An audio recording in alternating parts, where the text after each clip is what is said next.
in a general sense, he is not an ordinary, from the very, very beginning, not ordinary. And more specifically, he's a manifestation, of course in our language he's an angsa of Vayu. Under Krishna can expand himself. So Krishna does expand himself in different ways, and there are different categories according to our Gaudiya Vaishnava teachings, different categories of Krishna's expansions. And similarly, this is what we discussed before, demigods under the order of the Supreme Lord Vishnu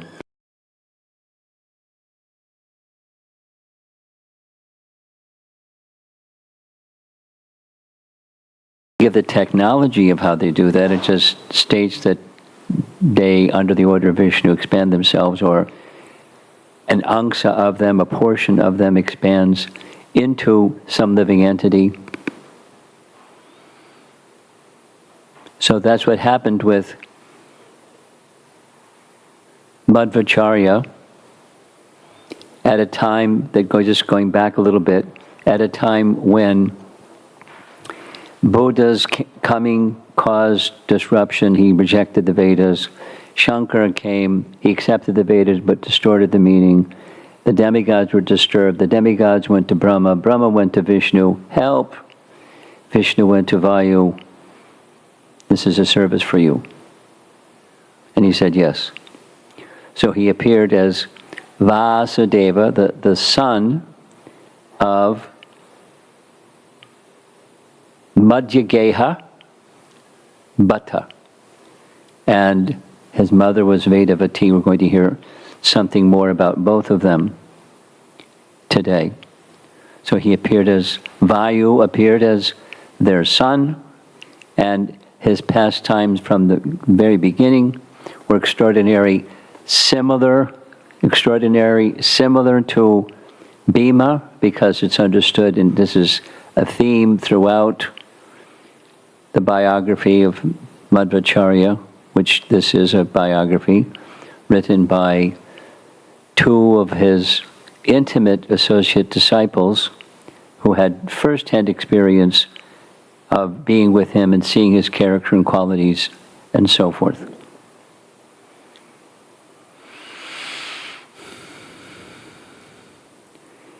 Similar to Bhima. So the connection between Vayu and Hanuman is easy,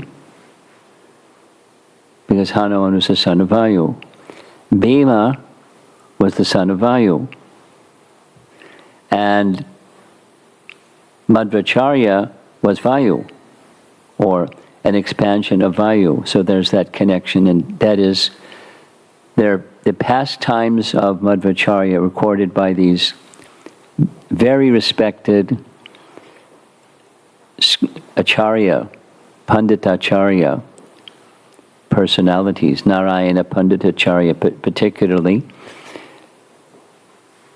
establish his qualities and pastimes and activities much like Bhima and much like Hanuman. And we'll see some more of that as we go forward. So Hanuman could leap great distances. Hanuman had incredible strength. He could lift a whole mountain.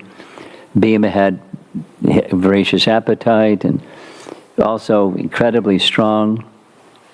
One of the issues, when the Pandavas were born in the forest,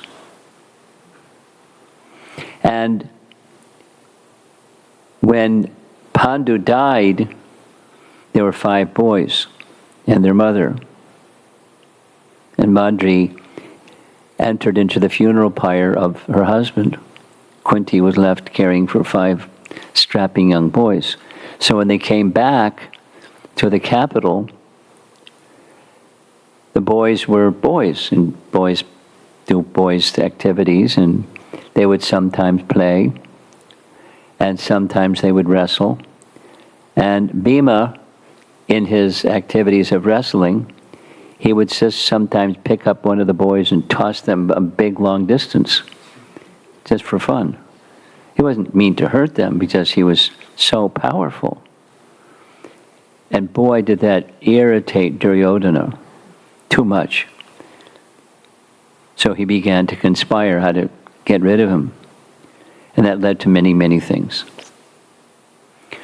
So there's an enmity between Duryodhana and Bhima,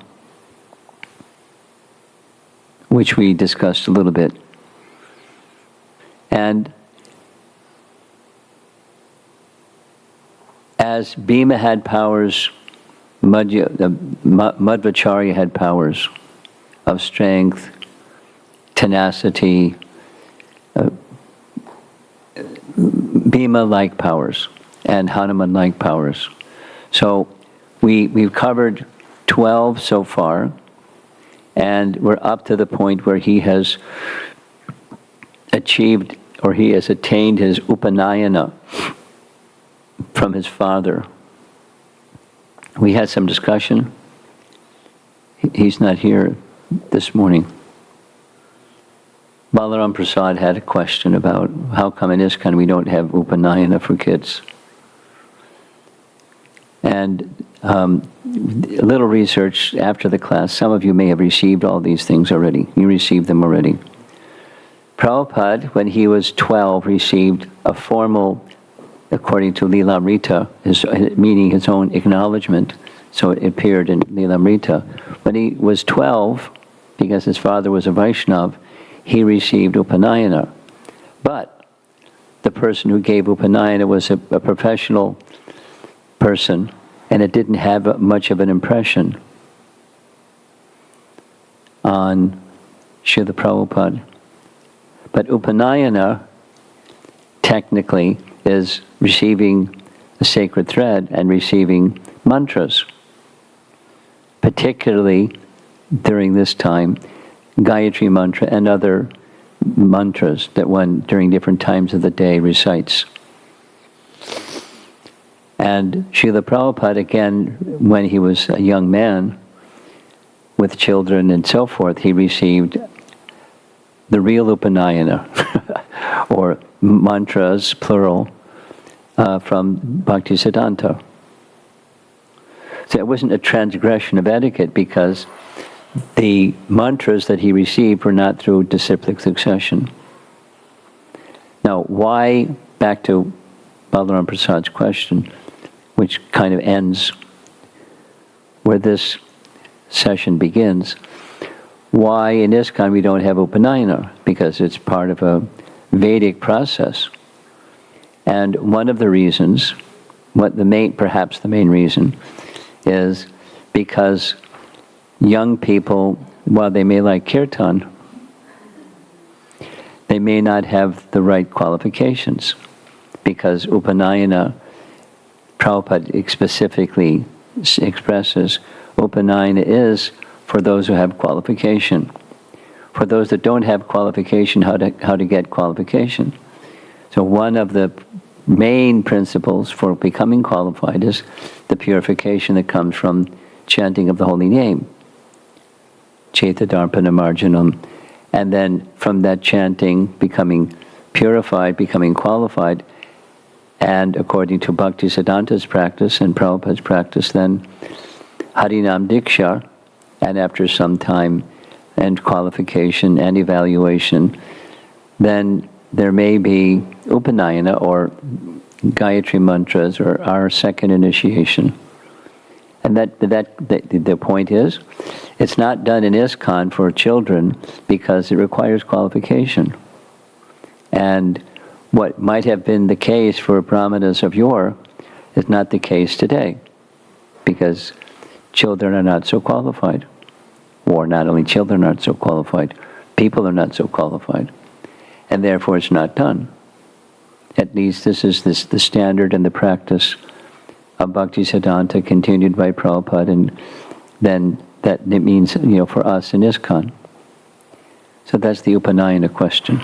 So generally speaking, after Upanayana, then there's the formal education. And that's what's next, the formal education, the Gurukula education. After Vasudeva's father gave him Upanayana, it's now time for the boy to be enrolled in school. So he enrolled him in a nearby school with who had a very, very qualified Gurukul teacher. This is the system. Commonly, not always, but commonly, like Sandipani Muni, was a Grahastha.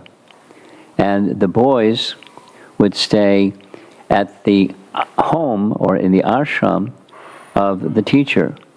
And the mother or the wife of the teacher would look after the boys like her own children, because they're boys. And they need mothers. But, their mother became then the teacher. Just like according to Vedic culture, there's 7 mothers. And one of them is the wife of the teacher, the guru. So he enrolled in the guru, Kula, and his teacher's name was Pugavana. Pugavana. And then he had a local name. Totani Tilaya. Hope I'm pronouncing it right. Totana Tilaya. So the Tilaya, Totana, had a tota, a forest, or a land. He had a garden, and so that's his name, Totana Tilaya. And he had a number of children that were his students. So being enrolled in the school, this Totan Tilaya was the Brahmin teacher for many of the local boys. I guess this painting is meant to show his father taking him to the Gurukula. Madhvacarya was happy that his mischievous and prodigious son would be taken care of by the teacher. And sure enough, he was. However, because Vasudeva was who he was superlative in everything. Whether it was playing, of course wrestling, because he's as strong as Bhima, his studies, everything was superlative. And the biography of Narayana Panditacharya writes, "This incarnation of Lord Vayudeva is swifter than the mind, having controlled his mind. Nobody can compare to him." So this is his follower writing a biography. This is not so dissimilar from what Satsvarup Maharaj did as the biography of Srila Prabhupada, your ever well-wisher. It's comparable.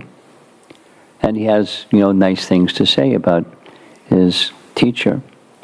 But here's a little wrestling comment from the book. He would always take on and beat bigger boys, because he had his Upanayana when he was young. Remember that? Normally it's at 8, and he was Upanayana when he's 5. So the other students were probably a few years older, probably a little bigger. And, he liked to wrestle. And they had a nickname for him, Bhima. So when he was wrestling and grabbed them in a wrestling hold, they couldn't break the wrestling hold because he was so strong. The weight he could lift or carry effortlessly could only be compared to Hanuman. That's a statement directly in this biography. Similarly, it says that Vasudeva, with a gently smiling face, easily defeated everyone, not just in wrestling, but everything. His friends, associates, and peers would sometimes, after being defeated by Vasudeva in water sports, splash water at him, making his luster and reddish eyes appear even more beautiful. So it's nice, it's poetic glorification of Madhvacarya or Vasudeva. Vasudeva's Brahmin teacher could not relate to Vasudeva's brilliance. Specifically, he seemed like he was just interested in his studies. He'd run away, go home, eat more food, then slowly return, seeming like he was just not interested in studies. So one time his teacher became angry, and he accused this boy, saying, "Why do you not study with your school friends? You act as though indifferent to studying." No teacher. Teacher has a privilege to speak like that. You know this from Bhagavad Gita. Prabhupada explains, someone should not instruct others or what to speak of scold others if one doesn't have that relationship. And one who has that relationship, they may, and in fact they should, when it's necessary, speak a way of correcting measures. So you're a lazy student. What's going on? And the boy, Vasudeva, replied, they didn't see the point of repeating that which he had already learned. And besides, I'm completely up to date with all my studies. So his teacher challenged him and said, I want to hear you recite all of today's slokas. And he recited all of the day's slokas in one they hadn't studied yet. And his teacher was pretty astonished at that. This biography said the demigods came to hear. Not only he had it memorized, but sometimes even we may memorize a verse and it's not spoken properly. But there's all kinds of Sanskrit rules of swara and all meter and everything, and he knew it perfectly. He didn't really need to go to school, but he was showing by example. You learn from a teacher. And the demigods were wondering, who is this boy? And again it happened, and so it evolved that he had a nice title, Anumana Tirtha, because he could recite and explain and give purports to so many verses. So this is very surprising. Very special young boy. Once, a fellow student in the Gurukul developed an unbearable acute headache. So what did Vasudeva do? He blew into the boy's ear, and the headache went away. Vayu, right? Blew into the boy's ear. In one of the biographies, it says that by Vasudeva's divine breath, he not only cured the boy's headache, but at the same time showed, as though by television, no, that probably wasn't in the biography because they didn't have television, but as though by television, his many person, the conditions during his time in this world were being revealed to the boy just by Vasudeva blowing into his ear. There he is, young student. Again, from this special biography by Narayana Bhattacharya, Vasudeva understood the hymns of Aitareya Upanishad, having heard it just once. Like perfect memory, right? Phew. That's not me, that's for sure. This Upanishad became his lifelong favorite. Even it is recorded in this book, Madhvacarya, that Vasudeva gave more clear explanations on this Upanishad than his teacher. So we'll hear some more about that very special situation. By now his teacher was beginning to realize how fortunate he was having such an incredible pupil in his school. It wasn't, however, until graduation day that the bond was duly sealed. So when there's graduation day, there's dakshin. And when the dakshin was being offered, Vasudeva took his spiritual master to a secret place and he explained the entire meaning of Aitareya Upanishad.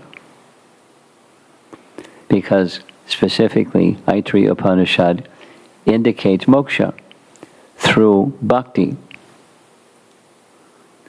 And the demigods, very happy, They prayed, "Oh Vasudeva, oh Lord, destroy the wicked completely. Give happiness to your own people, describe fully and clearly the concealed by Advaita doctrine, qualities, because Advaitas say the absolute truth has no qualities, or nirguna. And Madhvacarya taught us the opposite, saguna, and so forth. Taking formal position of the Brahmin Guru, Vasudeva prepared to take up the next phase of his work, which was giving joy to the Devatas. So that's his life in Gurukula. And then comes his dakshina. He already gave one dakshina. That was the explanation of Aitreya Upanishad to his guru, who was lifelong very interested. Many years after graduating from the school and becoming a sannyasi, Madhva returned to the Gurukula. He asked his guru if he can give any further Guru Dakshina, in addition to what already happened. Out of humility, the guru said, "Not needed, thank you so much." And already by this time, Madhva, although speaking very humbly to his guru, who he taught teachings to, but he is now the head of a whole system of thought, the Brahma Madhva line, or at least it's in its budding stage. So he declined. He asked his wife, "You took care of us very nicely during our Gurukula days," because the wife of the guru does like that. "And so I'd like to offer some dakshin to you. Please suggest." So she said, "Well, when we had the school, now there's not many students, but when we had the school, all the children would go collect water from the nearby streams, pour water from the nearby streams on the agricultural land." Remember, he had a garden. And now there isn't students, and so my husband has to go and personally fetch water from the streams. So the indication is, can you do something about that? Madhva did something about that. He went outside the home, took his sannyas danda, and then hit it on the ground. Immediately, a stream of water came out from the ground, which irrigated the adjoining land of his teacher. So that stream that came out of the ground from his danda being hit strongly on the ground became known as Danda Tirtha. Nice name for a place that's formed by his danda. Madhva created 3 such Danda Tirthas as part of his pastimes on 3 different occasions. So there it is. There's the pond that came as a result of his danda striking the ground to assist the wife of his guru. In Udupi, the head of the Adipati Mutt bathes in Danda Tirtha before any deity worship service. That's another one. That doesn't give the history of how that one was formed, but it had a practical use. So that's 2 pastimes out of 4. Next, there's something I'm going to have to read because it's very involved. There's a pastime where the deity of Hanuman made his appearance in his guru's home.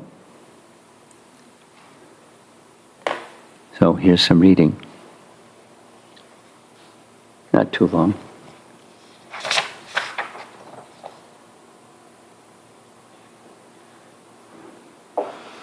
The current descendant of his teacher became a psychiatrist and migrated to the U.S. in 1970.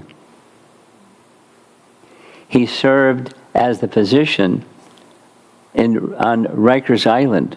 You ever heard of Rikers Island? It's a prison. It's a prison. Rikers Island is a prison near Staten Island.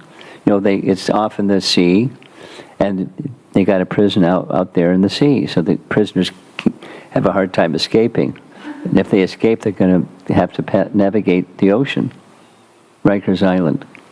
So his descendant became a psychiatrist at Rikers Island. Rikers Island Prison employed a large number of mental health professionals. One night, this descendant got a call from the prison authorities to come to the prison as one inmate had committed suicide. So, he drove from his home to Rikers Island Prison in the middle of the night, and there's a bridge to cross to get to the Rikers Island. By the time he had done all the formalities of assessing the suicide as being voluntary by the inmate, and not as a result of being beaten by anyone, the police or other inmates, it's 1 or 2 in the morning. Now he's in a dilemma what to do. It's 1 or 2 in the morning, I've done my duty, and now I have to go back home, and I'm drowsy, it's not safe. So he decided to take a nap first, and then to drive after he had a nap. So he took a nap.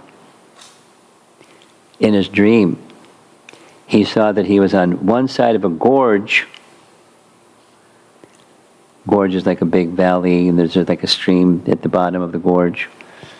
So he was on one side of the gorge, and below there were many monkeys in his dream. One among the monkeys was a tall, dark monkey. And that monkey started throwing stones at him.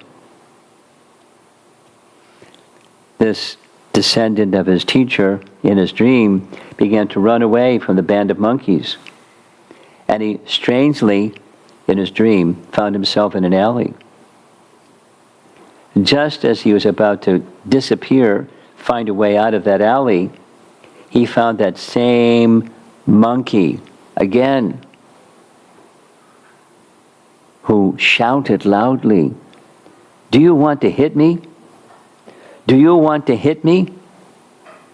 Pretty strange dream. He's a psychiatrist. Suddenly, the psychiatrist woke up and shouted for help. The prison guard rushed to him and asked, "What happened?" The psychiatrist said that someone hit him on his head, and he still felt a pain on his head. The psychiatrist said that someone hit him on his head. The guards searched around to check if any prisoner had escaped and hit him. After half an hour of doing their checking to see if there was a jailbreak, they concluded that didn't happen. Thereafter, the psychiatrist drove back to his home. His home was somewhere in the boroughs of New York City, Brooklyn or Queens, it doesn't say. This entire episode left him shaken. So, he called his nephew, who was taking care of a Hanuman deity at his ancestral home in Udupi, at the home of his ancestral, the guru of Madhvacarya, or Vasudeva. So he was looking after the Hanuman deity at that place, and asked him if everything was fine with the worship of the Hanuman deity. His nephew replied that a few days ago, the roof above Hanuman had begun to give way, and it appeared that it may crumble down any moment. So the nephew tried to make arrangements to fix the problem. On hearing it, the psychiatrist felt that Hanuman wanted to be taken care of nicely. He took his next flight to India and went right to the place where the altar was for the worship of Hanuman. The deity's picture is given below. That's supposed to be this. Where is Shatrupa? Yes, that's the deity of Hanuman? Oh, there he is. Okay. The deity of Hanuman. The entire Danda Tirtha with the Hanuman deity was actually given to the head of one of the 8. So during Madhvacarya's time, he established different mats with Udupi Krishna at the center. So one of those mats that was established by Madhvacarya was this deity of Hanuman, right next to where the Danda Tirtha place is.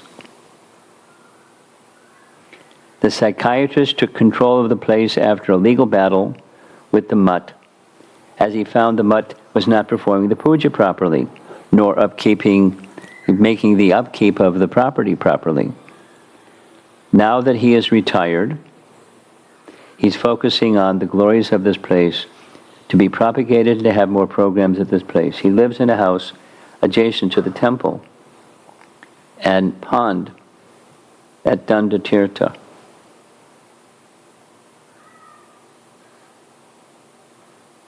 Interesting? One more. That was number 3 of 4. And the final one was Madhvacharya's taking sannyas. And his sannyas name is Purna Pragya, who received sannyas initiation from Achyuta Pragya, or Achyuta Pragya Tirtha. Tirtha being a name that was sannyas name that was given to him from a sannyasi. We'll hear some more about Achyuta Pragya's sannyas order, and then Purna Pragya. So now he is a small boy. He's graduated from his Gurukula. And now what's next? Now he's not just one of us figuring out what's my career going to be. By the way, it's a big part of what young people get immersed in is what's my career going to be. You all have children. When your children get to that stage, it's a big thing. And I've got so many children, and it's a big thing. So he's not just a teenager wanting to contemplating what's my career going to be. His mind was constantly occupied in contemplating Hari. And he wanted to correct the misrepresentation of the tenets of Vedic scriptures, specifically the tenets that had been distorted by Shankaracharya. He thought,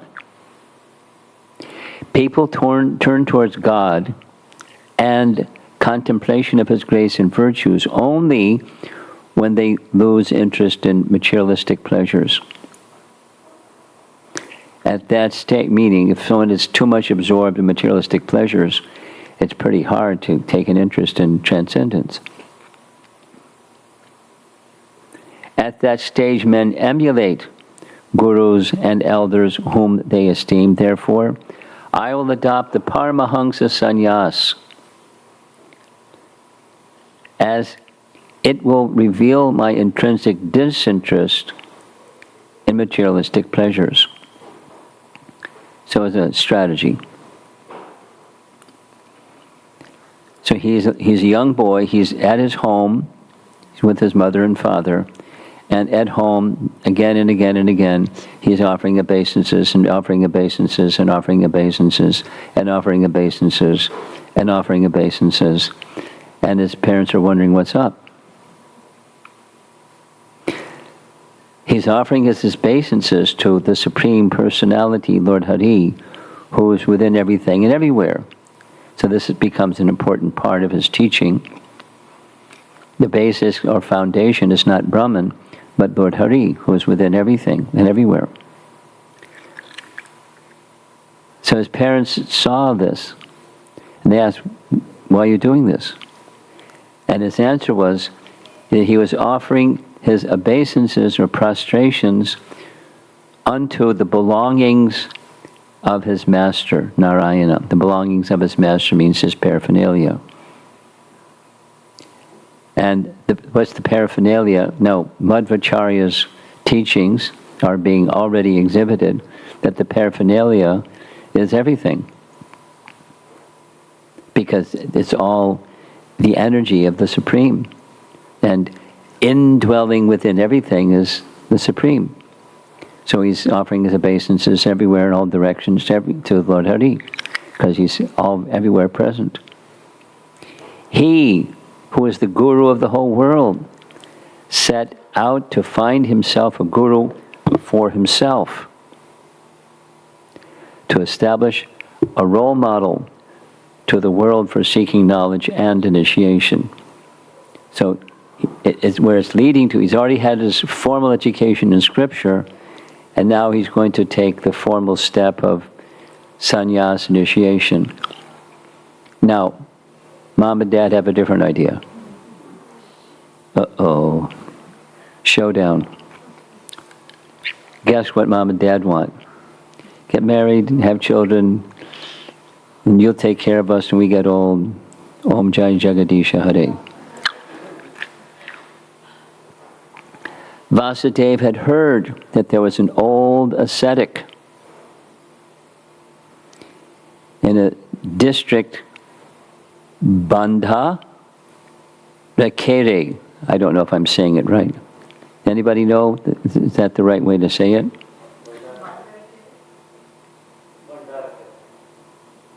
Say it. Madhvacarya. Rakeri.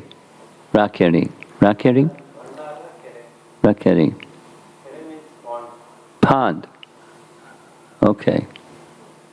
Rakeri. Rakeri. Okay.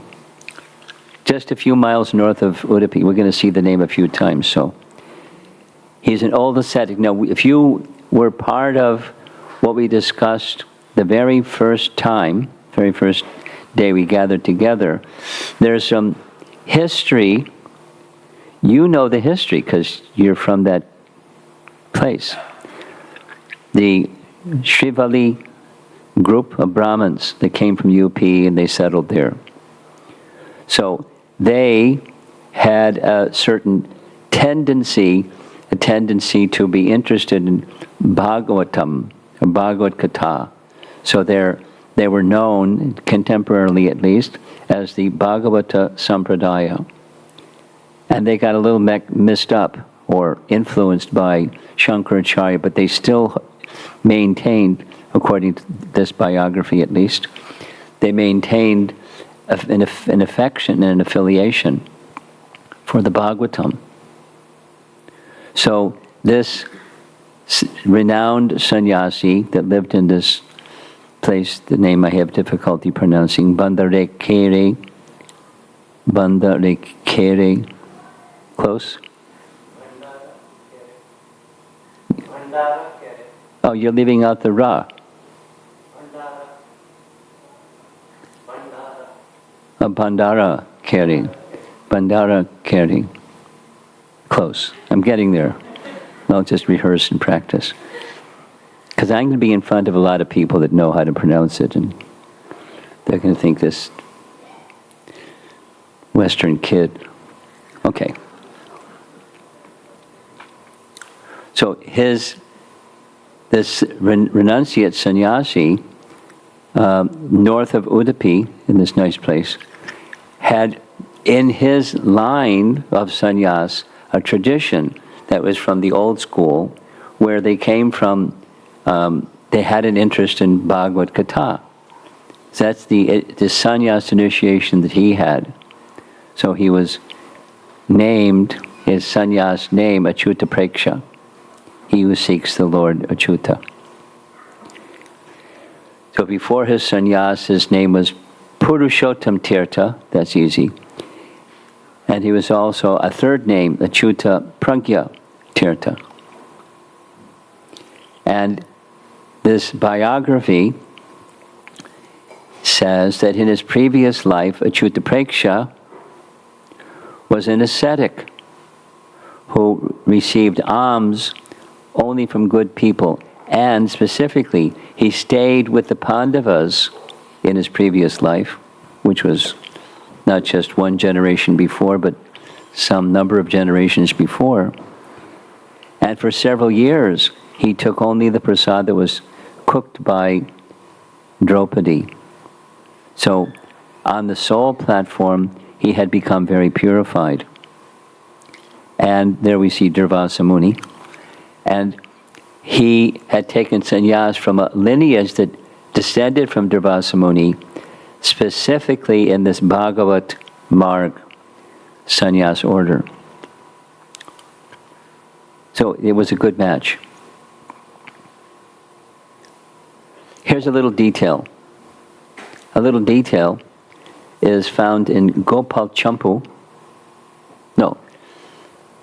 Harivamsa. Harivamsa says, when it came time for Krishna to go to school, this is Krishna going to school, not sannyas, he decided who his guru should be, his teacher. And he decided he shouldn't go to a very qualified Vaishnava teacher, because it wouldn't work. How could the Vaishnava teacher, they would know who he is, the Supreme Personality of God, so how could they accept him as a student? So he went to a very elevated person, a Shaivite. Maybe you didn't know this, but it's Harivamsa. Sandipani Muni was a Shaivite. But Krishna wanted to convert him to become Vaishnava, and he did. So in this case, he is considering who should be my sannyas guru. So as a sannyas guru has these qualifications.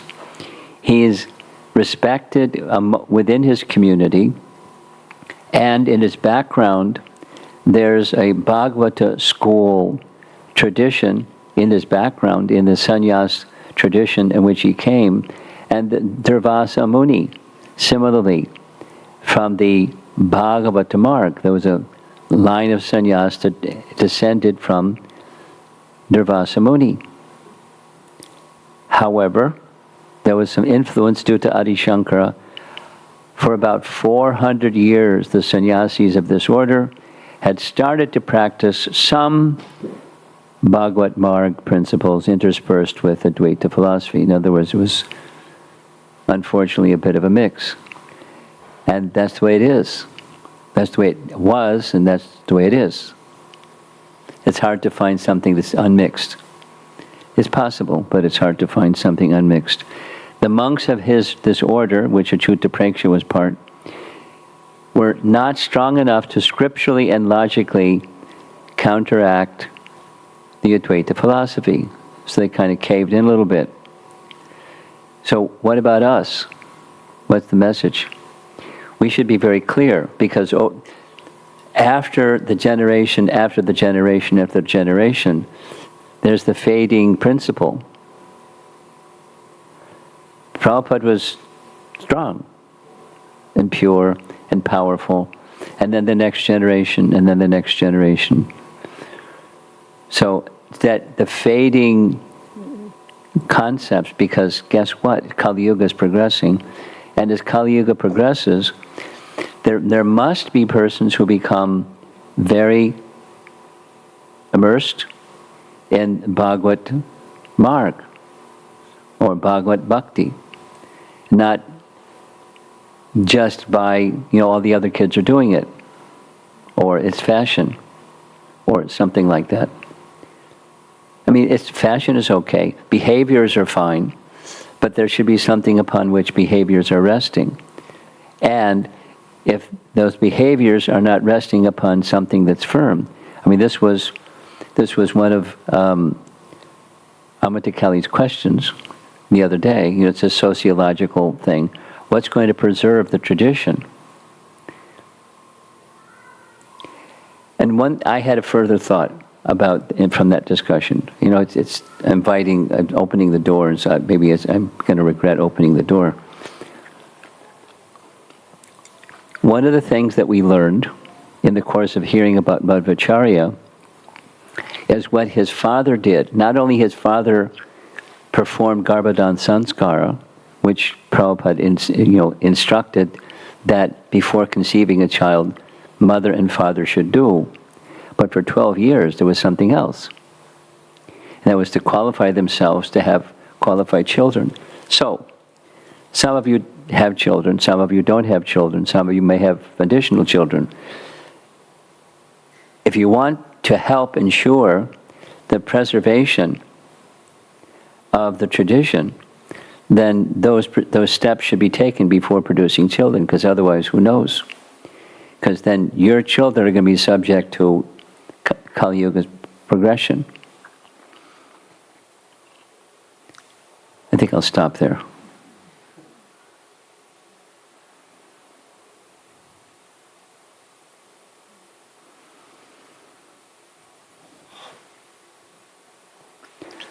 Okay. Once the preceptor, Achyuta Preksha, listen to this, it's very nice. He heard from his guru. Just before his guru, his sannyas guru, was going to depart the world, he called him. His parting words were this: although we are dressed as Advaitins, that was the custom at the time, the influence of Shankara's teaching was like that. We're not Mayavadis. Mayavad propounds that when the knowledge that when I am myself Parabrahman is fully cognized and assimilated, there will be nothing else existing other than the self. This tenet is not justifiable. Now this is Achyuta Preksha's guru.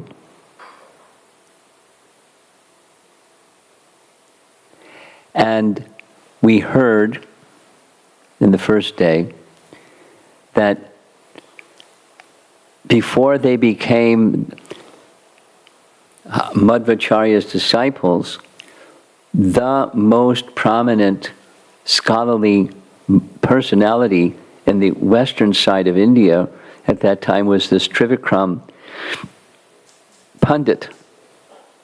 And Trivikram Pandit, like everybody else in his time, was very much under the influence of the teachings of Shankaracharya, because that was it. That was it. And he studied it, and he found discrepancies, and he was disturbed by those discrepancies, and he couldn't find anybody he could have conversation with about it. It wasn't just conversation. Trivikram, we heard this first day, he wanted to be properly grounded in the different characteristics of authority, Brahma Sutra, the Upanishads, and the Smritis. Remember that discussion?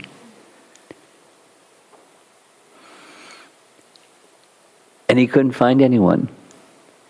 His younger brother had become an initiated disciple of Madhvacarya, and Madhvacarya had entrusted to his brother scriptures, and his brother was filled with Madhvacarya's teachings. Through his younger brother, he had access to these scriptures and Madhvacarya's teachings, and he became very attracted to plausible explanation. But he's not like just a kid, he's a super scholar.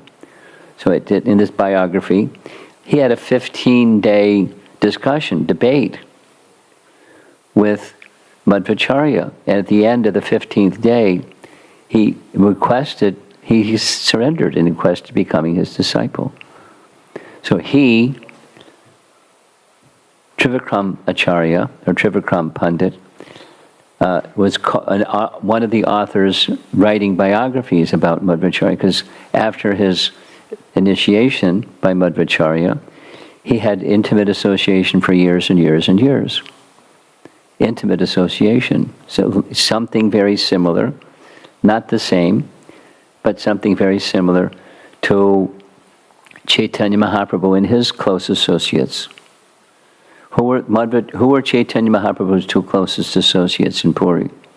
Two closest associates Ramananda Roy, Swarup Damodar. And Swarup Damodar had not only close association, but he had spiritual gifts given to him by the personality of Godhead, which meant that he could not only understand when Lord Chaitanya did something or said something, what it meant, but he understood his mood. He had that realization, and he, Swarup Damodar, downloaded it. No password required. He just downloaded everything to Raghunath Das Goswami, who then passed it on to Krishnadas Kaviraj, who then recorded it. That's our biography history of Chaitanya Mahaprabhu. And a very similar pattern was these two, Trivikramacharya, Panditacharya, and his next generation follower, Narayana Panditacharya, writing all these things. So they, like Achyuta Preksha, his guru, said, this is not justifiable doctrine. It's a doctrine, and say it again, a lot of people bought into it. Why did people buy into it? It's a tendency, a conditioned tendency, to not take shelter of Lord Hari. Why are we in the material world? Turning our backs on Lord Hari. But supposing somebody's pious or theistic, so then they take the shelter of Hari and it becomes not shelter of Hari on the authority of the Vedas. And so it's not justifiable. And discerning persons like Achyuta Preksha's guru, Sannyas guru, understood it. So he accepted the external attire of an Advaitin, but he wasn't buying into the unjustifiable doctrine.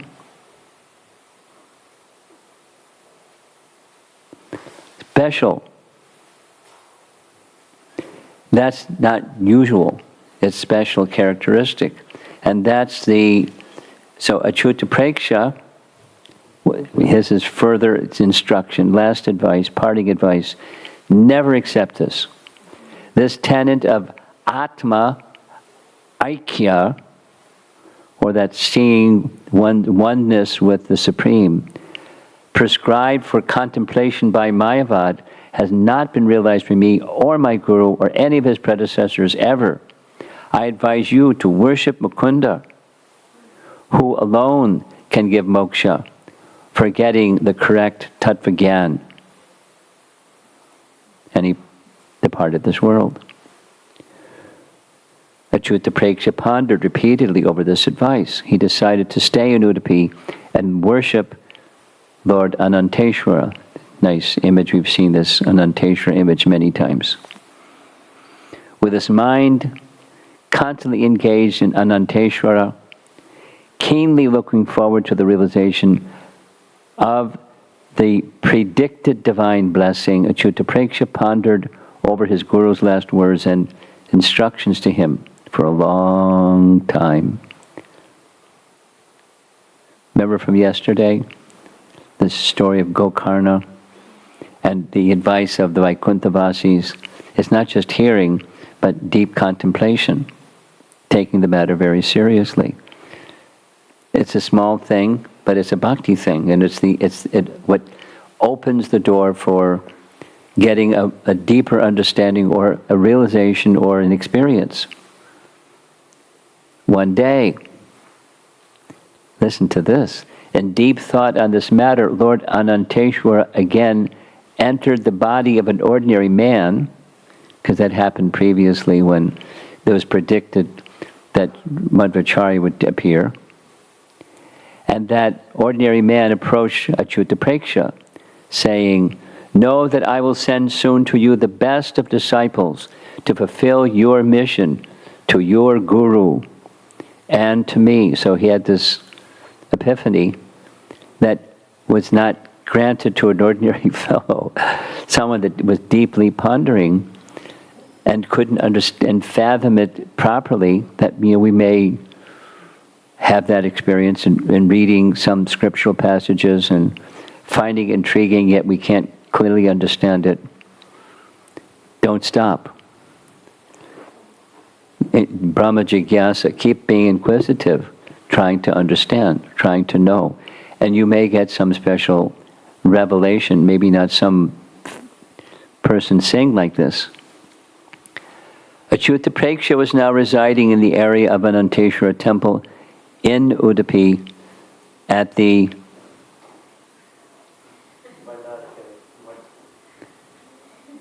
oh, this is missing another A. This is just Bandharkari. Bandar. So they'll go back and correct the spelling, because the other said, and they put an extra A in there. Bandharkari. That's easy.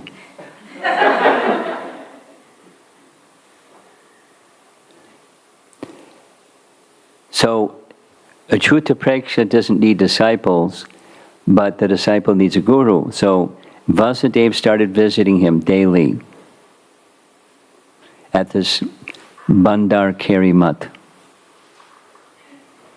Okay. And he started feeling the feelings of taking shelter for accepting sannyas from Achyuta Preksha.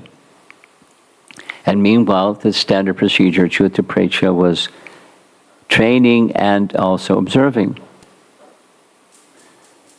So Achyuta Preksha had this intuition from their first meeting that this pledge that he heard from the deity, Ananteshwara deity, this was the person, the best of disciples.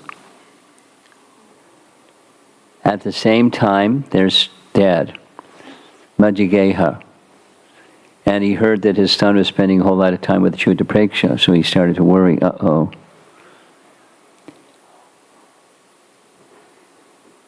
Anticipating separation from his son,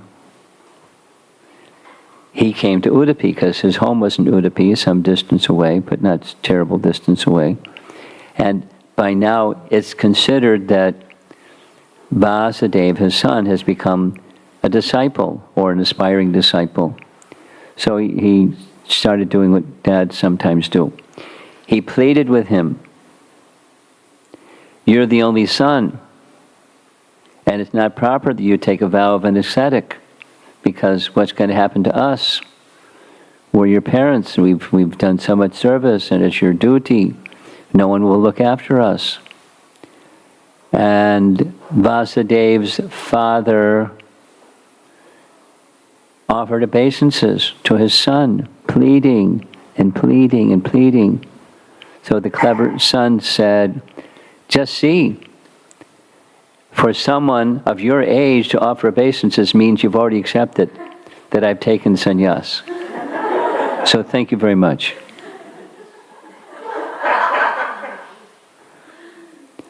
And his father saw the determination, of what to speak of the cleverness. And he went home, and he was very distressed. Very distressed. Very distressed. When you're distressed, it seems like time passes slowly. When you're having fun, time doesn't pass. When you're distressed, time passes slowly. So he came back one more time and tried again. And at this time, during the visit, his father became angry and pledged, "I'm going to take an oath that if you take this step, I'm going to fast until death. You take the vows and attire of ascetic, I'm going to fast until death." So what's the little boy going to do? He took his upper garment, ripped it into copings, and said, "I'm going to wear this. Now let you go ahead and follow your thread."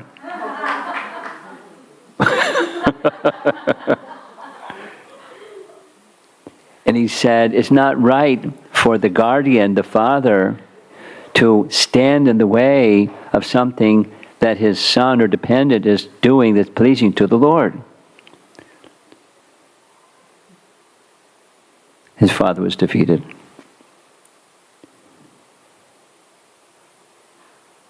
The comment from this biography is he was simultaneously very firm at the same time sympathetic, because he had a purpose, a prime duty, pleasing the Supreme Lord, because that's why he was sent, to disrupt these teachings that were making havoc, Kali Yuga playground of misleading people into understanding proper teachings of the Vedas. Now his father's not unqualified, his father's very qualified. He then referred to some passage from Manu Samhita, but his son outdoes him. The passage from Manu Samhita is, there is no better and more sacred duty than a son taking care of his parents in their old age. Vasudeva was their only surviving son, because there were two boys that were born, but they didn't continue to live. So you're going to leave us unprotected? Manu Samhita says this is your duty, do your duty. Vasudeva replied. Interesting. The scriptures recommend that whenever a man gets the inner urge for renunciation, he should take the oath of being an ascetic immediately. Yet, although I have already completely renounced the world, I will not take sannyas before an alternate protector is arranged for you. And it was arranged. They had another son. But it wasn't there yet. The father, Madhvacarya, said he had learned many scriptures and he could accept the pain of losing his son, but what about your mother?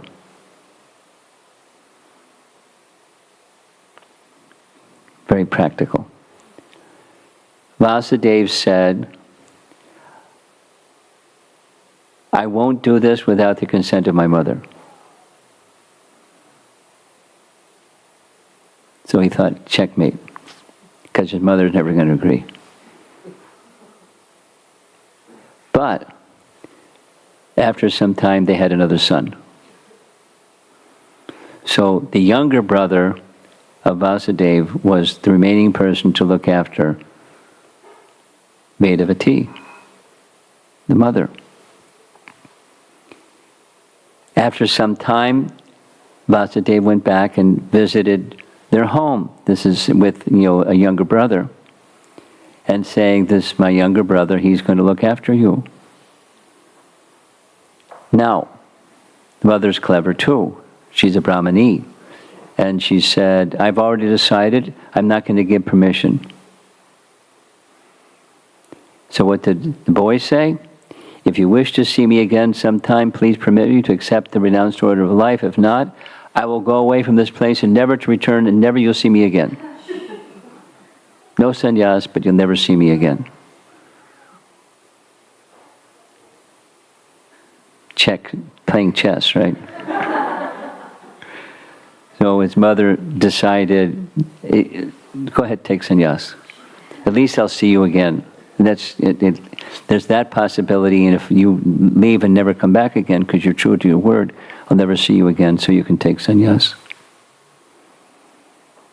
And so he did. Later, this biography says that his younger brother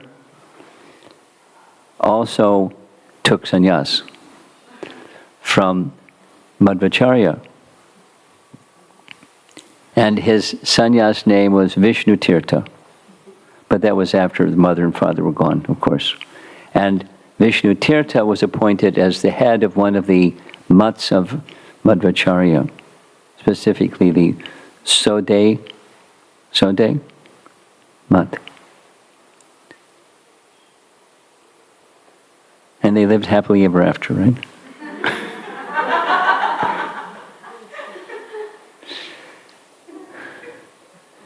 Vasudeva told his guru, Achyuta Preksha, that his parents have agreed, and he began to prepare for the ceremony. It took some time, and Vasudeva knew all the procedures. His guru didn't have to do the procedures.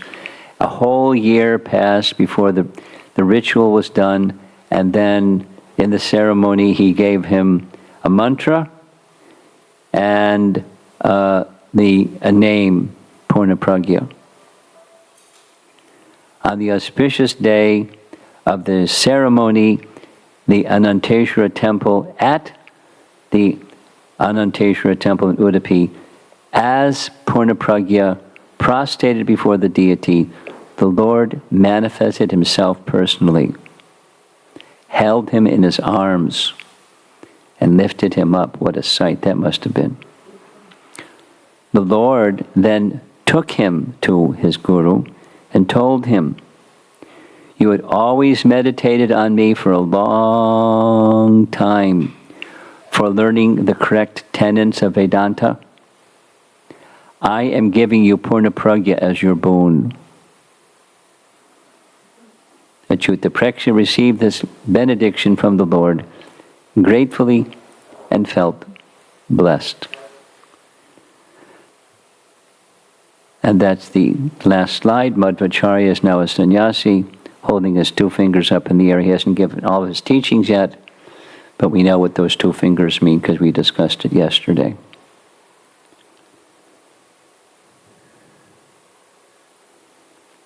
And so far, that's just the first two classes. Out of 20.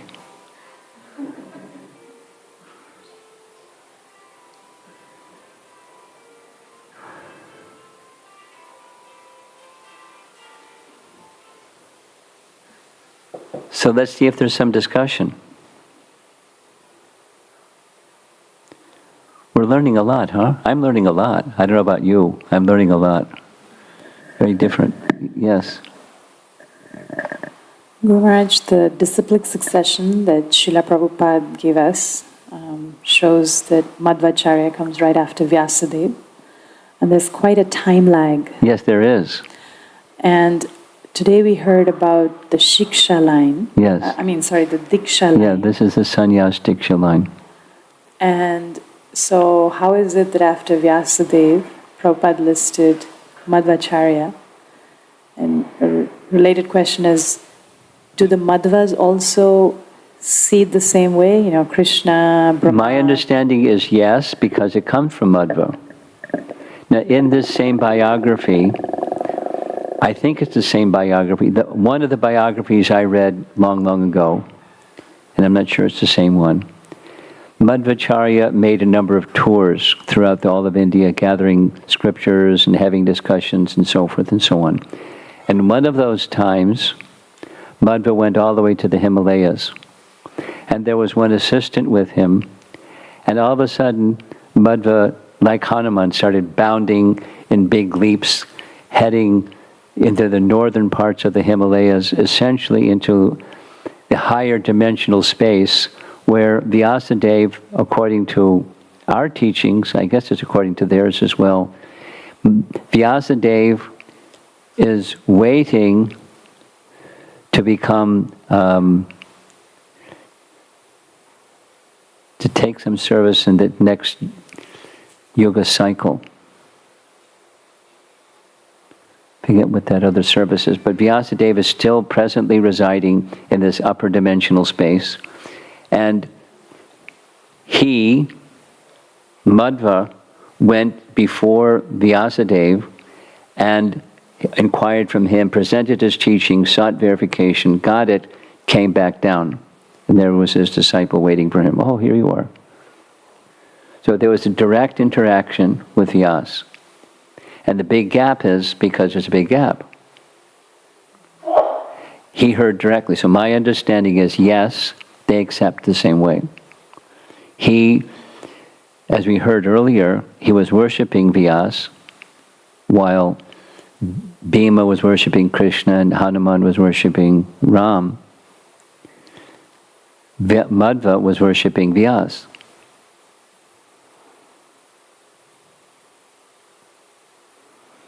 My understanding, I didn't get that far yet. We're, the first two of 18 more classes, but I most likely it's going to be presented And presently, at least, that's my understanding from something I read maybe 20 years ago. Direct instruction from Vyasa. And yes, they see it the same way. It was from their writings. These are only the prominent personalities. Yes, in the and the way succession. the way Bhaktisiddhanta structured that list of disciplic succession, because what's in our Bhagavad Gita and many other places comes from Bhaktisiddhanta. And yes, there's gaps in that disciplic line, even in a more contemporary fashion than these other ones. And it's interesting that up to Madhvacarya, there's only like 5 names listed. And after Madhvacarya, there's like 5 times the number of names listed. Yes, because there wasn't a prominent person in between.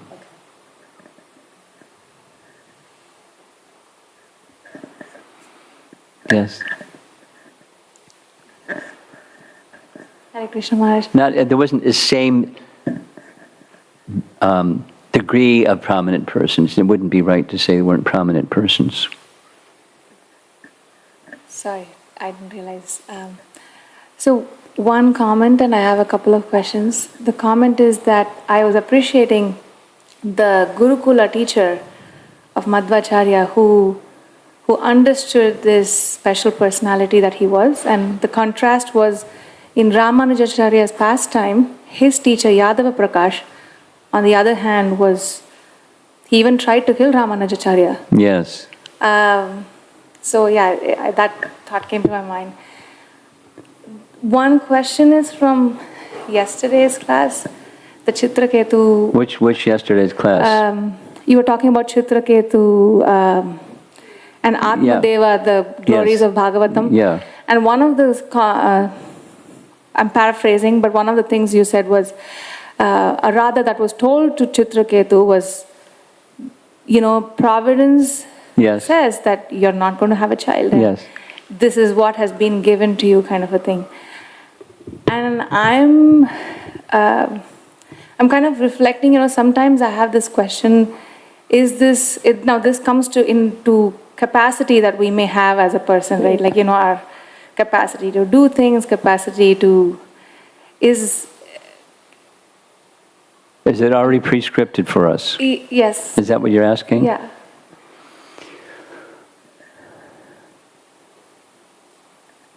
No. And yes.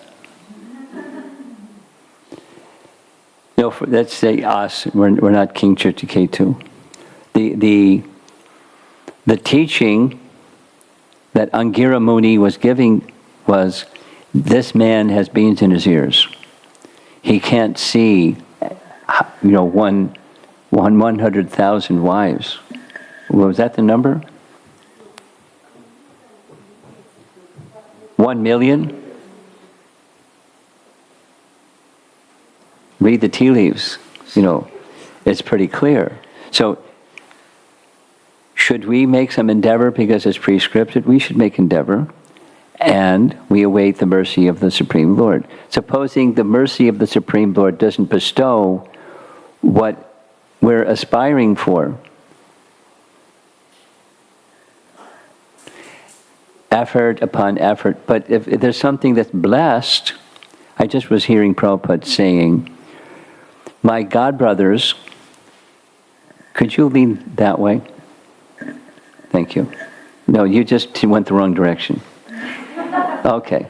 No, and this, Prabhu, can you? Yes. Thank you. Thank you.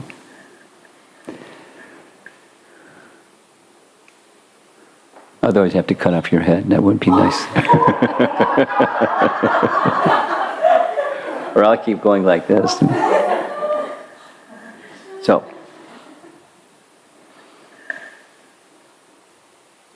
Prabhupada was saying, my godbrothers said, what Swamiji has accomplished it was not considered possible. There was other constraints besides the limitations of the mind, but there were even actually teachings that said, during Bhaktivinoda Thakur's time, I'm responding to your question kind of indirectly. The answer is, The short answer is no, it's not prescripted. That which is ordained by the Supreme Lord, it will manifest. So now, what about spreading Krishna consciousness in every town and village, which was Lord Chaitanya's teaching? During the time of Bhaktivinoda Thakur, he wrote that there were a group of Brahmins who did not want the teachings to be distributed because it's Kali Yuga, and so they kept it in their temples for their temple staff and the Brahmins who were qualified people to hear. But they didn't follow the instruction of Chaitanya Mahaprabhu. So he, Bhaktivinoda Thakur, was breaking that tradition by writing books and distributing it all over in many languages. And he was facing opposition from those pundits that wanted to keep it within the four walls of their temples. But he, Bhaktivinoda, had a vision all over the world because it was ordained by Chaitanya Mahaprabhu. So when something is ordained by a superior authority like Krishna or Chaitanya Mahaprabhu, then it's not impossible. It's prescripted in the sense that someone's going to do it. So Prabhupada was commenting, my godbrothers said, you did what none of us thought was possible. And not only it was possible, but you did it. And then Prabhupada was giving some mandates to his followers to do, the next phase of Mission Impossible. And they were speaking, the scholars that we're associating with, they're saying, what's Swamiji going to do next? Because whatever he wants to do, it seems to happen. No, so if something is ordained, in that sense, it's predetermined. But what about you or me or any one of us having a part in that? It's not prescripted. There's a potential or potency that you practice and practice, and it may not happen like it didn't happen with Prabhupada, and it didn't happen, and it didn't happen, and it didn't, an obstacle, and then it started to happen. And then once it started to happen, it was an avalanche, an explosion. But because it was resting on someone that was qualified. So for you and for me and for all of us, become qualified first. And then we seek that which has descending mercy connected to any effort that we may make. Here's a nice for example. For example, was it prescripted that Krishnadas Kaviraj would write Chaitanya Charitamrita? One might say it was the Lord's plan, but there was a lot of investment of his effort. First of all, his scholarship, impeccable scholarship, and then his hearing directly from Raghunath Das Goswami, who were directly from Sri Damodar, who had full realization of Lord Chaitanya. And he was then asked, not just by Raghunath Das, but all the Vaishnavas. So it's descending. And he didn't just start writing. He went and personally sought the blessings of the senior-most Vaishnavas and the blessings of Madan Mohan and receiving that. So then, in that sense, it's prescripted, but there's something more than just, it's in the cards for you, or it's meant for you, or it's not meant for you. There's the qualification and the descending mercy. And something that's authorized for you or for me or for any one of us. You put those two things together, and that which is not meant to be it happens. This is Kali Yuga. And there's lots of opposition, left and right, to anything. So let's take this one. Is it prescripted that the Hare Krishna movement is going to go on? Or is there something that we need to do to make sure that it goes on? This is the social commentary again. It's going to go on. So just not sit back in your hammock and sip lemonade and it's going to go on. There's something that we have to do so that it will go on. And it takes a concern. Same as this Gokarna story. You're hearing the message of Bhagavatam and contemplating it seriously. That's the qualification, and then something happens. So there's the two things. There's the mercy and there's the effort. Comes down to the same thing.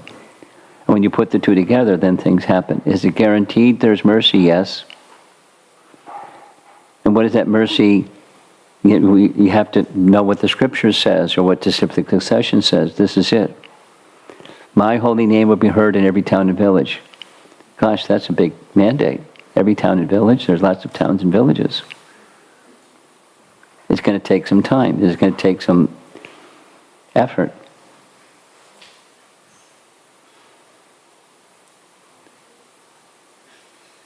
Same with the mandate was given to Madhvacarya. It was a mandate. Now he's contemplating how to fulfill the mandate. But he had qualification. So then it became manifest. With lots of opposition. Risk your life kind of opposition. Not minor opposition. He broke ranks. With Shankaracharya, head on. Risk your life. Etc. So we don't necessarily have to risk our life, and that's predestined. We're survived. We just go walking down the highway because Krishna is going to protect me. We follow the path of previous acharyas, and success will be there, whatever that is. It may be small, maybe medium, maybe something significant, but whatever it is, we follow the path of the previous acharyas and receive descending mercy and go forward. And if we do so, then the predestiny will be fulfilled. It doesn't have to be. It doesn't have to be through any one of us. It's just the principle is empowerment. I don't know if it's a good idea to bring a little girl in the front, because little girls are not necessarily going to be peaceful. While you are, the little girl may not be so peaceful. Yeah, I'm experienced. Okay, thank you. Nice girl. Anything more on this? No, Yes. not on that topic, the Upanayana topic. Okay. So I understand that point about, being qualified. I heard your response early in the class and the other day. But? So there is this family tradition part where, at least for me personally, some of those have been gifts in my Krishna consciousness, the family tradition and the way we've been brought up. Some of them not, they've been baggages, and slowly we're kind of letting go of them. But this is one that I'm still on the fence, where does this family tradition, and on the other hand, we have this principle that you spoke about. If I can ask that. We follow the path of our predecessor acharyas.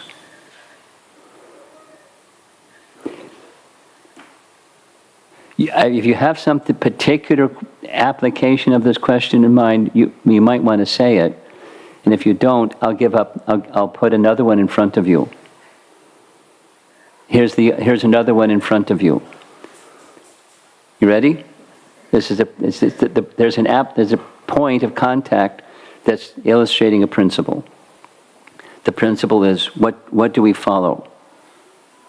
Family tradition, or what Chaitanya Mahaprabhu has given us and Srila Prabhupada has given us, and so forth.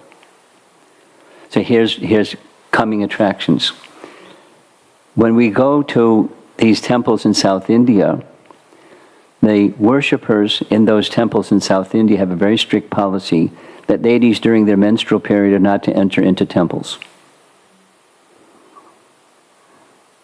So the question is coming to the organizers, what do we follow? The local tradition, or that we don't have that restriction in ISKCON.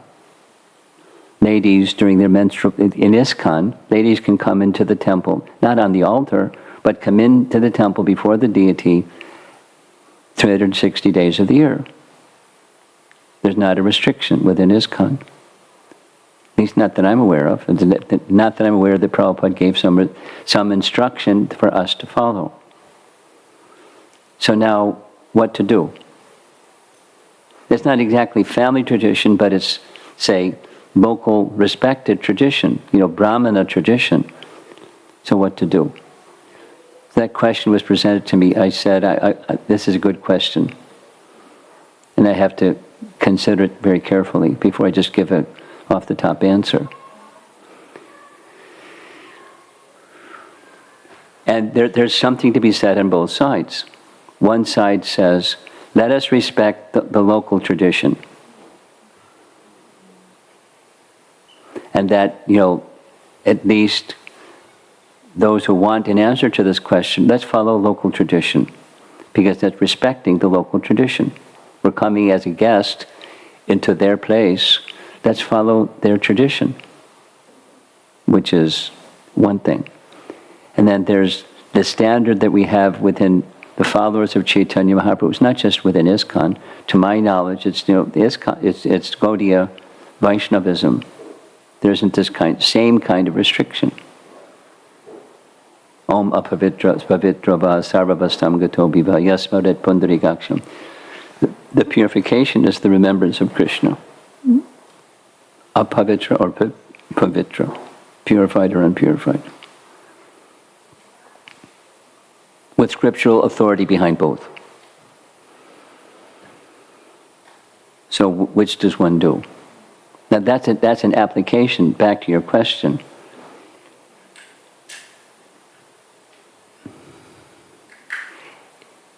In the case of Madhvacarya, it fits with the topic that we covered. When he was the son of Madhvacarya, there's two considerations. One is Manu Samhita, and another is pleasing the Supreme Lord.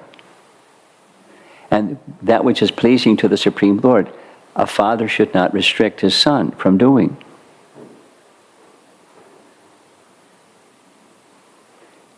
So, if you have an understanding of what's pleasing to the Supreme Lord, being respectful of the family and the family tradition, you do that which is pleasing to the Supreme Lord, which, so circumstance by circumstance, may go this way or may go that way, depending, because you don't want to turn people off, but at the same time you want to please the Supreme Lord. So pleasing relatives and family tradition, one may do, or one may not do. I suspect if I did a little survey of different Vaishnava authorities that I look up to, I'd get a bit of a spectrum of an answer to this question. So I'm not sure if I'm going to go through that exercise. I may, but I anticipate I'd get a spectrum of answers. And some answers are going to be, what I do with my disciples or followers or people I'm giving guidance to is this. Some are going to say that. So now how do you decide between family tradition and something that's, let's say, a Gaudiya teaching, not just an ISKCON, but a Gaudiya teaching, of Lord Chaitanya's teachings. And then one can make arguments. This, what's pleasing to this, like Madhvacarya was making an argument. This is Manu Samhita. You can't violate Manu Samhita. It's the codes of mankind. Then he gave another one. This is also a principle, that you as a father shouldn't restrict me from doing that which is pleasing to the Supreme Lord. And his father's answer was, I've enough conversant in Scripture, I can handle it. But your mother, that's another story. So now what did he say? Of course, he's Madhvacarya, but I won't do unless my mother says okay.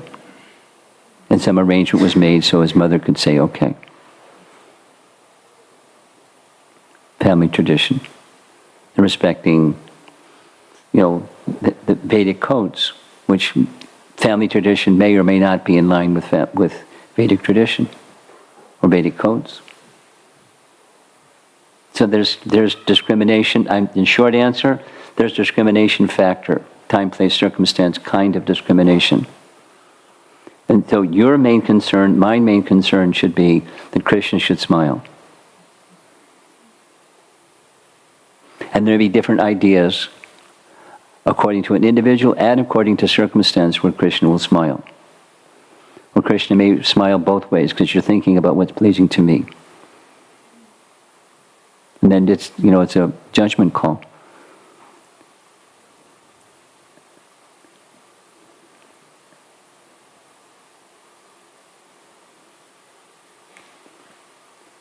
Then comes the next question: what are the particulars? So I don't need to, the example you have in your mind, if you have one, but it comes down to particulars.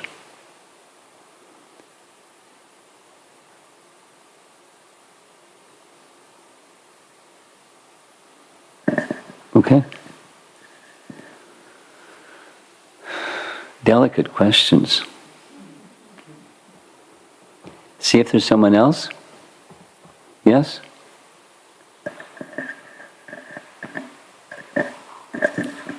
Hare Krishna Maharaj. Thank you so much for, very detailing out the Madhvacarya's things. You can thank the team, Shamakunda and his team that put all this together. When I visited Udupi, when I visited the Ananteshwara temple, I think that is across the Udupi Krishna temple. Yeah. I thought it is somebody built it after Krishna temple came. So Lord Shiva devotees did it. So I had a misunderstanding.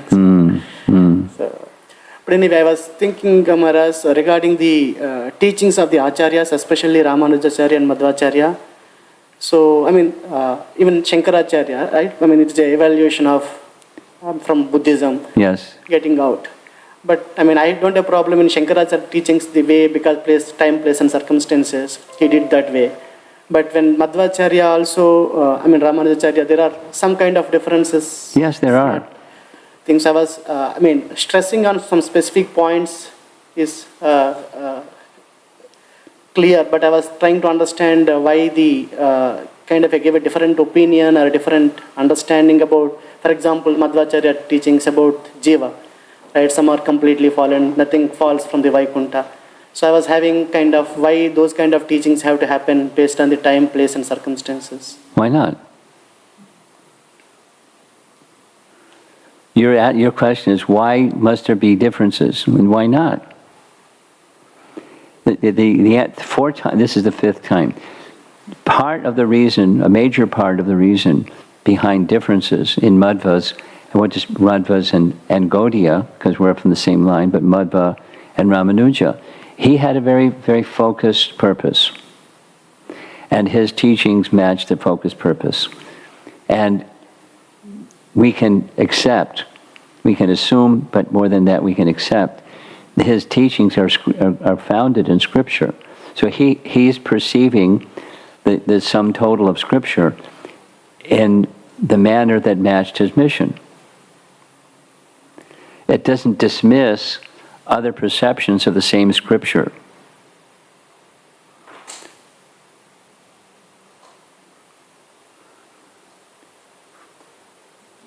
So diversity is just fine. So there comes the university and unity in diversity. And is it why diversity? Why not? There's varieties of people, just like the Vedas have different points. And there's varieties of people for whom those points in the Vedas are meant to elevate. So there's some persons of this disposition, that disposition. And so there's points of emphasis emanating from the one Veda, or the Vedas.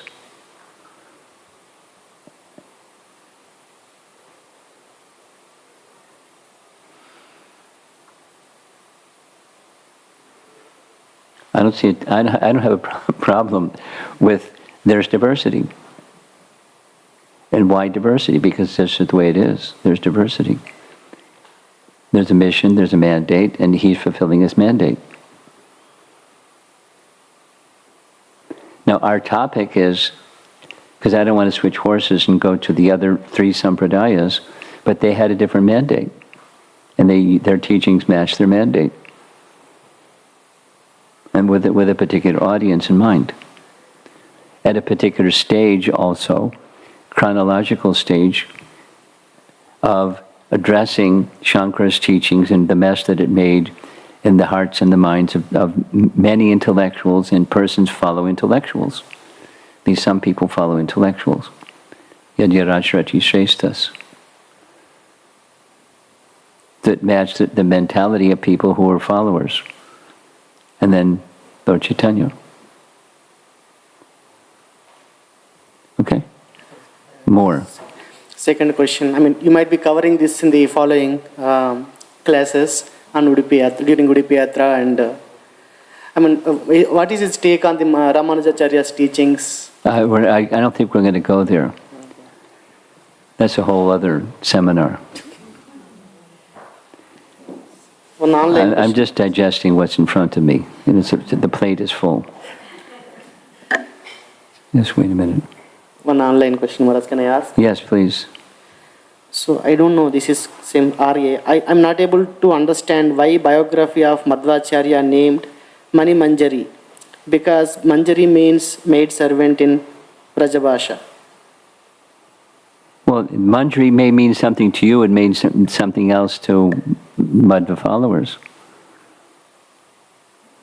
So don't assume that your meaning is the same as their meaning, or their meaning is right and therefore your meaning is wrong, or your meaning is right and therefore their meaning is wrong. Don't do that.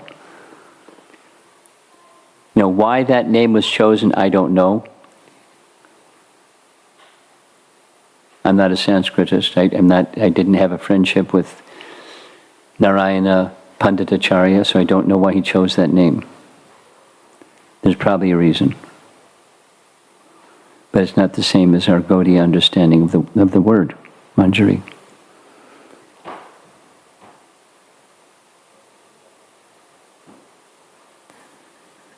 Guru Maharaj, yesterday as we were hearing, you presented a slide in one of the slides, Bhaktivinoda Thakur's commentary about the importance of deity worship for the householders. So there it mentions, meditating on the Lord and other things as like cheating activities. I understand the intent being when we have the means, don't be miserly and not just... Yes, that was the emphasis. Not necessarily that depending on our propensity. Don't take it the other way. Just take it for what it was. If one has means, one should use the means in worshiping the form of the Lord. That's what it said. It didn't mean other things.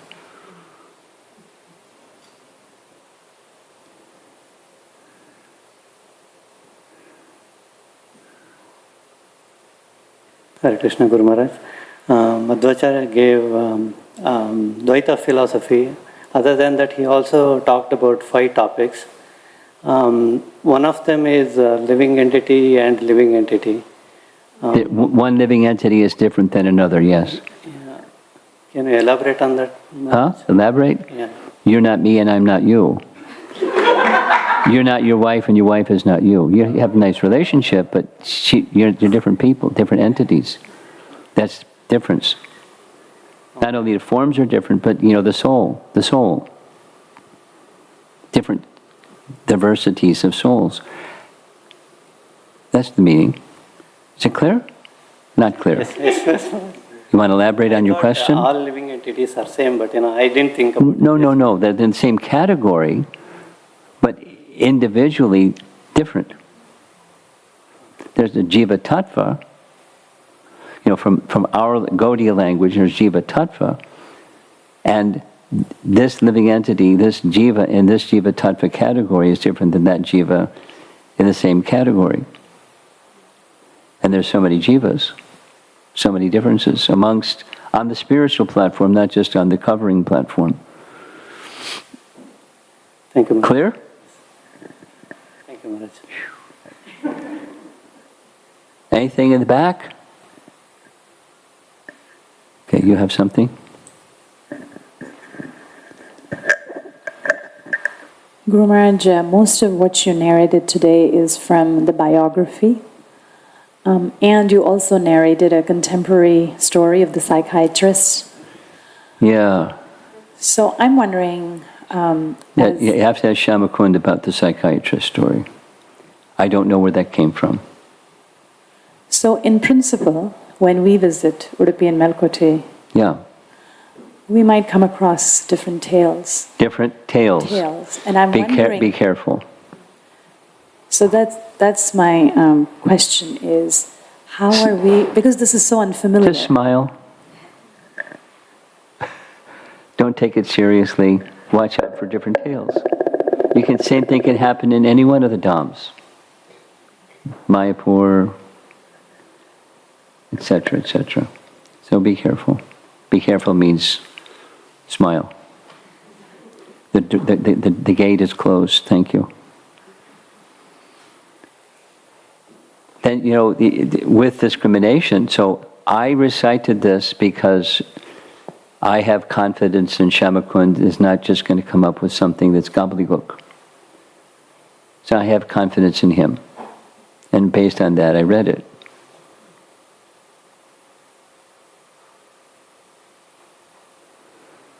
The description that Hanuman this and that, the headline, Hanuman shows his form, it's not exactly what happened in that contemporary event. But there's a man in his dream or something, but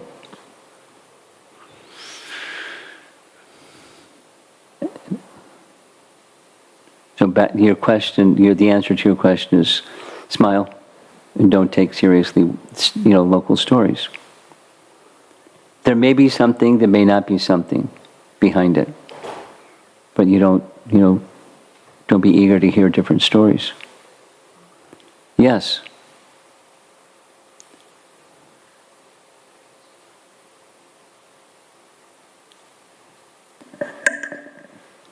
Hare Krishna Maharaj.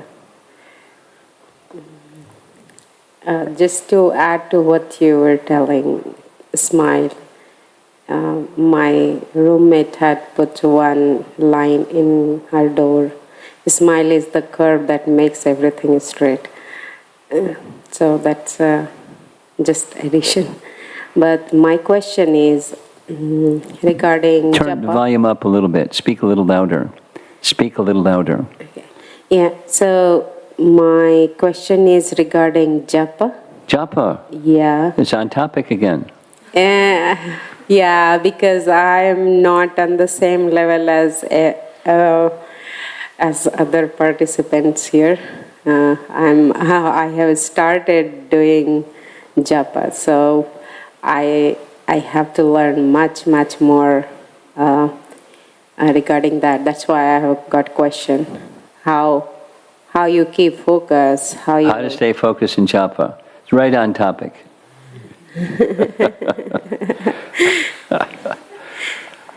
I recommend 2 things. Maybe 3 things. I'll recommend 3 things. For a person who's beginning to take japa seriously, we just recently, not too long ago, had a festival of the holy name, and many speakers spoke on the topic of making your japa stronger and better. So you get a nice, robust picture by hearing and seeing those recorded videos of different speakers speaking on the topic that you're asking about.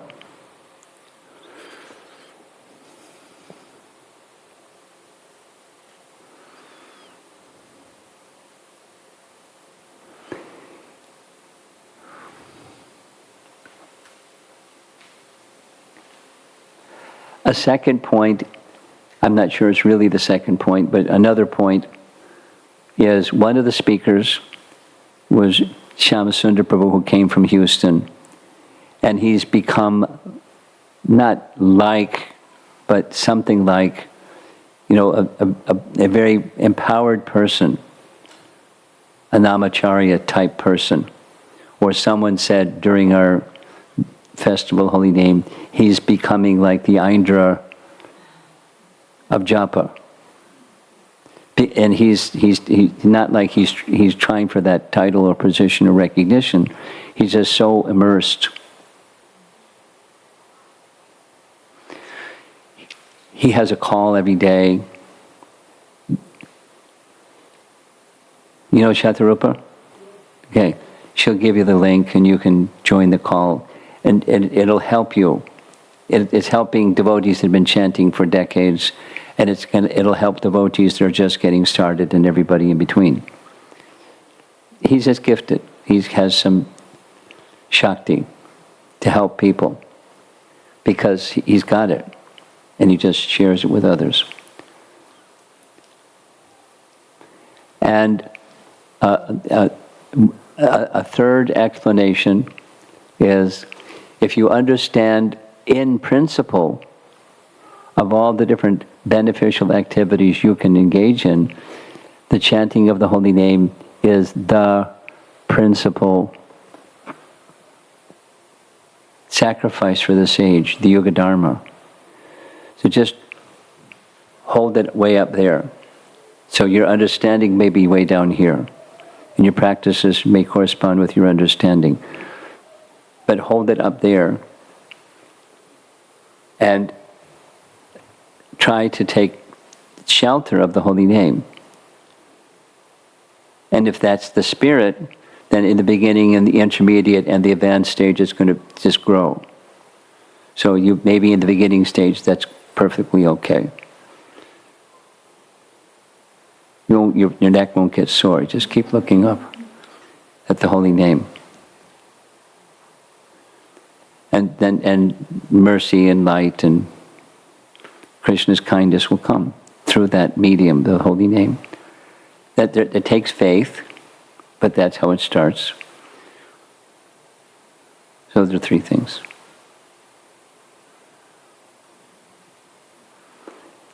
It's off topic, so I'd like to stay on topic. I think we'll end. Can we end? Is it okay if we end? Thank you very much, Srila Prabhupada.